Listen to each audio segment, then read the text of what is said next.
આપણો 1 મિનિટનો ગુસ્સો આપણા વર્ષો જૂના સંબંધને ખરાબ કરી નાખે છે. ઘણા લોકો મને પૂછતા હોય છે કે પ્રભુજી ગુસ્સો કઈ રીતે કંટ્રોલ કરવો?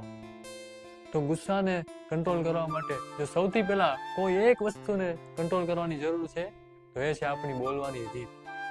જ્યારે આપણા શબ્દો આપણા નિયંત્રણમાં આવી જાય છે ત્યારે ક્રોધ પણ આપોઆપ આપણા નિયંત્રણમાં આવી જાય છે. આપણા સંબંધોમાં સૌથી વધારે નુકસાન જો કોઈ વસ્તુ કરતી હોય તો એ છે ક્રોધમાં બોલાયેલા આપણા શબ્દો. આપણે કેટલી તીવ્રતાથી કે કેટલું ઊંચા અવાજે બોલીએ છીએ એનાથી કઈ આપણી પરિસ્થિતિ ચેન્જ નથી થઈ જવાની. તો બોલતા પહેલા એકવાર વિચારો કે હું જે કહેવા જઈ રહ્યો છું એની પાછળ મારો હેતુ શું છે?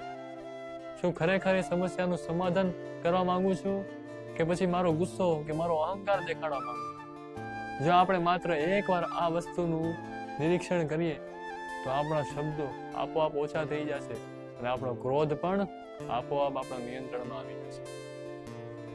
એટલે ગુસ્સાને નિયંત્રણમાં કરતા પહેલા પોતાની વાણીને, પોતાના શબ્દોને નિયંત્રિત કરો.